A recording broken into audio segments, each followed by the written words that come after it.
What's up guys? Welcome to AnimeKouhai. If you'd like to help me out, please hit the like button and subscribe to my channel. But making such a huge crowd navigate that entryway is gonna take forever, won't it? Honestly, you have to wonder why they brought so many folks along. So instead of that, we decided to divide up the enemy, 1,000 soldiers per floor, and then repeat as necessary. Luckily for Ramirez, the Empire's soldiers were matching in neat, well-disciplined rows. This allowed for smooth entry into the labyrinth so far, but this was clearly going to take a lot of time. If the first few rows got in a fight, it'd interrupt the entire flow, and then there'd be no telling how long it would take to cram everybody in. How does that sound to you? And if you get a lucky draw, you might even wind up facing a real strong opponent or two. Who knows, indeed. One of them might be the grave threat to Rimuru that Benimaru has been searching for. I think he's far too worried about that for his own good. But if you can find the man, that'll be a feather in your cap. Ramirez and Veldora made all eyes in the room sparkle. To the Labyrinth Guardians, the big four serving Rimuru were the targets of intense admiration. Benimaru, in particular, was Rimuru's closest friend and most trusted confidant.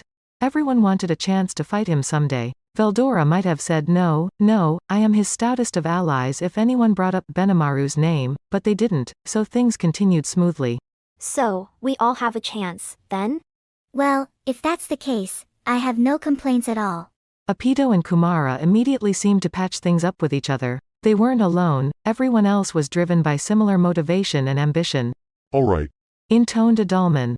Does that mean we can do whatever we please with whoever enters our territory? Exactly. Replied Ramirez. Now everyone was treating this more seriously.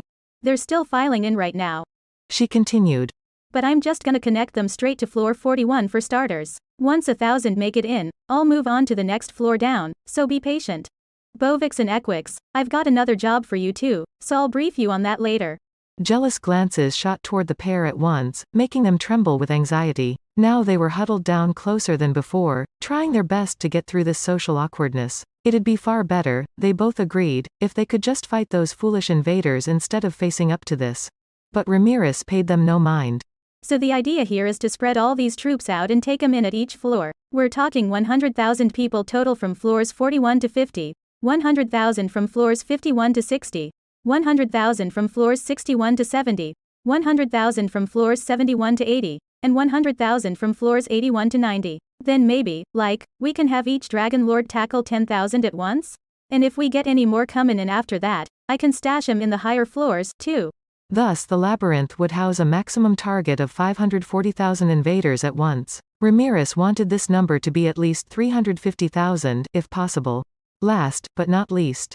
Now, the one thing I don't want you guys to forget is that these are one-time rule changes to the labyrinth. Each Dragon Lord chamber has been expanded to 10 times its initial size, and I've switched the floors around as well, so if they make it past floor 90, they'll be plunging right into those dragon rooms. But that's not really important. What is important is that I've changed the conditions for beating this labyrinth. Ramirez did a little dance in the air to accentuate her point.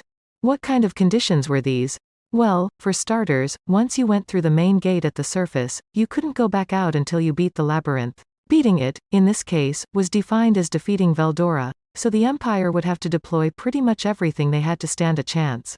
In order to gain the opportunity to face Veldora, however, a would-be invader would need to collect 10 keys, passed out to each of the 10 dungeon marvels. If you wound up starting on floor 80, you'd have to backtrack to earlier floors to defeat the requisite marvels.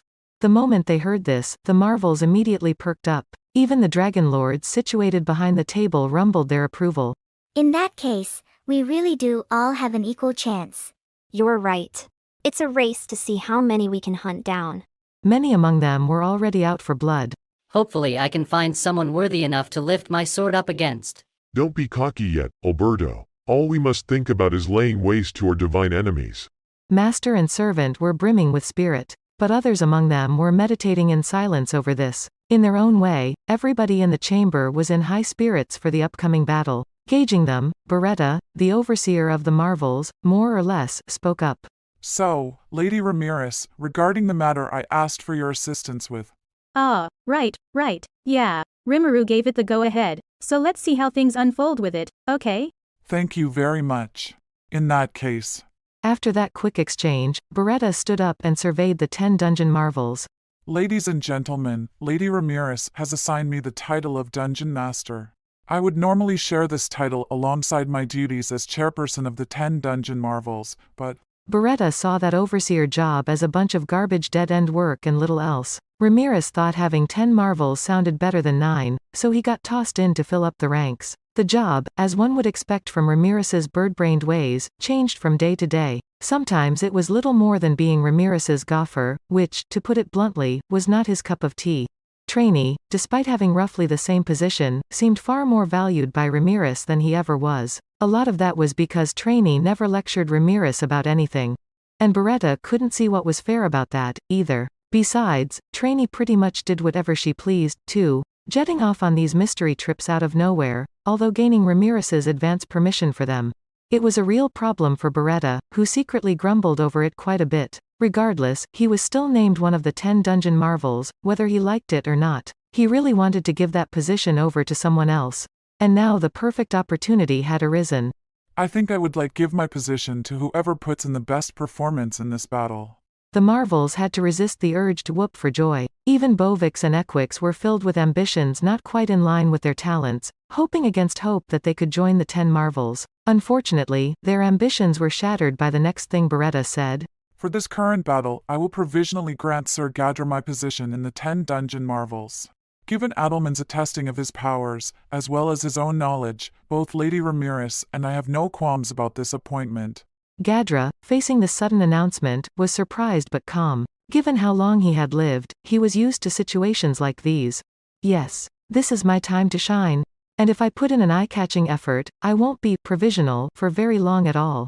Gadra had always been an aggressive man. He had to be, or else he couldn't hone the right place at the right time. He used to navigate the world for so many years. And Gadra knew his place too. His steely eyes told him just how powerful the 10 Marvels were. Some were lower or equal to him, while others were so far above him that even making a comparison was ridiculous. He'd never be appointed overseer of the Marvels if he let those titans be, something he understood well enough, and so his goal was merely to gain membership to start.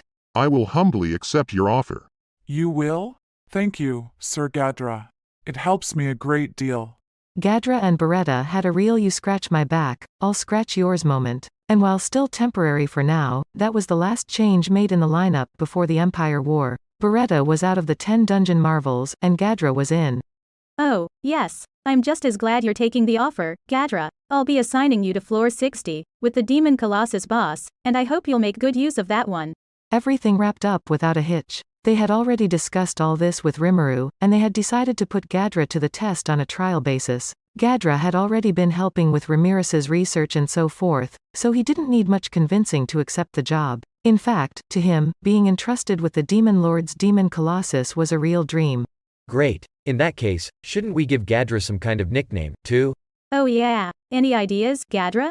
Being asked this out of the blue, Gadra had nothing to offer. Well, let's see. Is this really important? He couldn't help but think. The Empire was already invading Labyrinth space. They really needed to take up defensive positions ASAP, something everyone must have been thinking, if not saying out loud. But the big bosses didn't seem too concerned about time and were treating this like just another chat. Heavens, my hat goes off to them. Emperor Rudra is a great man, too, but I fear he's no match for this group. But given the labyrinth we're in and the storm dragon we're with, I suppose it's only to be expected. Gadra was truly impressed. He was never one for loyalty, but seeing Veldora and Ramirez, and most of all Rimuru, so adept at manipulating those two, he couldn't help but feel a sense of awe. How about the Rune Master, then? Oh, how catchy. Ramirez gushed. Yes, is it not? When push comes to shove, I always have the right answer. There was no possible way Gadra could object. It seemed like everyone had their orders, but Ramirez still had one thing to announce. Oh, right. I had a real important role for Bovix and Equix. The two of them almost leapt out of their chairs, still nervous about what they'd be asked for. What role is that? What would you like us to do? Their nervous questions were greeted with a matter-of-fact reply. So I'm gonna have you two stand by on floor 30. You can use the bosses there however you like, so if you see any invaders trying to escape, wipe 'em out for me, alright? I set the resurrection point for your bracelets at floor 30, too, so even if you get killed somehow, no worries. Do your best up there. By the sound of things, Ramirez assumed this would be easy work for them. All they could do was nod their agreement. They were motivated, yes, but more than that, they were anxious. If they didn't deliver at a time like this, they feared being abandoned for good. If they put in a half-hearted effort, they could be fired from this most prestigious of positions. They exchanged firm nods, promising they wouldn't let that happen. The boss of Floor 30 was an ogre lord, ranked AB+, along with his 5 minions. Following orders from the A-ranked Bovix and Equix, they were all bound to become a great team. Gadra, despite being so new, had readily accepted his appointment into the 10 dungeon marvels. Given they had been part of the labyrinth far longer than him, they couldn't afford to embarrass themselves here. That, and the two of them realized something else. Even if part of the Imperial force did make it past Floor 30, there was still no escape for them. That held even if they climbed all the way back to Floor 1. They'd just have to turn back, and along those lines, Bovix and Equix's assignment was extremely low stakes, come to think of it. And they both also realized that losing to those soldiers meant getting killed however many times it happened, an unpleasant experience. Well, let's do it. We're guardians, too, and if we can earn some recognition for our exploits, we're bound to get a promotion. Yes, you're right, my brother. No need to take turns or hold back this time. Let's crush our enemies with everything we've got. We'll crush every single fleeing Imperial soldier we find. We will, and I promise we'll live up to your expectations, Lady Ramirez. If their backs were against the wall, the only place to go was forward. Their anxieties instantly vanished, the two of them burning with enthusiasm. Now everybody had their assigned roles. Rimuru has asked us to lure as many Imperials into this labyrinth as we possibly can. And if we want to do that, you're gonna have to show these guys a good time, to some extent. Got it? They all nodded, understanding. Everybody saw what their role was. For day 1, at least, they'd keep quiet and watch how the enemy moved. Then Ramirez, giving them all a satisfied look, dropped one more bomb on them. Good, good. Well, good luck, guys. And by the way, Rimuru said he'll be watching this battle. We'll be deciding who's the next overseer based on this, but it's a good chance for all of you to show off, okay? Everyone's faces turned dead serious. That's it for this video, guys. Thank you for always watching my videos and supporting my channel. Shout out to the new members of AnimeKouhai supporters: Louis Strutter, Charles Bailey, Master E-Lord, Sky T, Diego Ginoza, Mathis Dangol, Gloomy, Nick H, Jason Torres, Kirisoto-sama. Thank you so much for helping out. I'll see you guys in the next video.